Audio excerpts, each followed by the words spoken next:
ഇപ്പോൾ നമ്മോടൊപ്പം Innocent M P കൂടി ഉണ്ട്. ശ്രീ ഇന്നസെന്റ് കേൾക്കാമല്ലോ? ശ്രീ ഇന്നസെന്റ് താങ്കൾക്ക് കേൾക്കാമല്ലോ? കേൾക്കാം. പിണറായി വിജയനാണ് അടുത്ത മുഖ്യമന്ത്രിയായി വരുന്നതെന്ന് അറിയുമ്പോൾ ഒരു കേരളീയൻ എന്നുള്ള നിലയിൽ, ഒരു എം പി എന്നുള്ള നിലയിൽ ശ്രീ ഇന്നസെന്റ്? അല്ല, തീർച്ചയായിട്ടും നമുക്ക് വളരെ സന്തോഷമുള്ള കാര്യമാണ്. മാത്രമല്ല, ഒരു ഭരണമാറ്റം ഉണ്ടാകണം എന്ന് കേരളത്തിലെ ജനങ്ങള് മനസ്സിൽ കൊണ്ട് നടക്കുകയായിരുന്നു. ആ സ്വപ്നമാണ് ഇന്ന് യാഥാർത്ഥ്യമായി പോയത്. ഞാനൊക്കെ എത്ര സീറ്റ് കിട്ടും എന്ന് എന്നോട് ചോദിച്ചപ്പോൾ ഞാൻ പറയാം 85 എന്ന് പറഞ്ഞത് ഞാൻ അങ്ങനെ പറഞ്ഞു എന്നേ ഉള്ളൂ. ആരെങ്കിലും ഒക്കെ പറയുന്നത് കേട്ടിട്ട് പറഞ്ഞു എന്നേ ഉള്ളൂ. പക്ഷെ നമുക്ക് ഇതിന്റെ ഒരു കൂടുതൽ ഇത്രയധികം സീറ്റുകൾ വന്നപ്പോ നമുക്ക് തന്നെ ഭയങ്കരമായിട്ടുള്ള ഒരു ആശ്ചര്യമാണ് ഉണ്ടായത്. എന്തായാലും അദ്ദേഹം വളരെ പ്രാപ്തനാണ്, മിടുക്കനാണ്.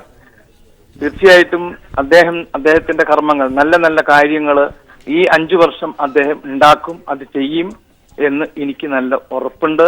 നിങ്ങൾക്ക്, നമ്മുടെ മലയാളികൾക്കൊക്കെ അറിയാവുന്ന കാര്യങ്ങളാണ്. അപ്പൊ എന്തായാലും അർഹതപ്പെട്ട ഒരാളാണ് അദ്ദേഹം. തീർച്ചയായിട്ടും അദ്ദേഹം മുഖ്യമന്ത്രി ആയി എന്ന് കേട്ടതിൽ ഞാൻ അങ്ങേയറ്റം സന്തോഷിക്കുകയാണ്. അതായത് വളരെ ശക്തനായ സംഘടനാ നേതാവ്, നല്ല ഭരണ വൈദഗ്ധ്യമുള്ള ആൾ. തീർച്ചയായും പിണറായി വിജയനെ പോലെയുള്ള ഒരാൾ മുഖ്യമന്ത്രിയാകുമ്പോൾ അദ്ദേഹം തന്നെ നയിച്ചിരുന്ന CPIM-ന്റെ പ്രചരണമായ നവകേരള മാർച്ച്, നവം എന്നാൽ പുതിയത്, യഥാർത്ഥത്തിൽ ഒരു പുതിയ കേരളം പിണറായിക്ക് പടുത്തുയർത്താനാകും എന്ന് താങ്കൾ ആത്മാർത്ഥമായി വിശ്വസിക്കുന്നു? തീർച്ചയായിട്ടും അങ്ങനെ പടുത്തുയർത്താൻ ആയില്ലെങ്കിൽ ഇനിയും 5 വർഷം കഴിയുമ്പോൾ വീണ്ടും ഇലക്ഷൻ ഉണ്ടാവും.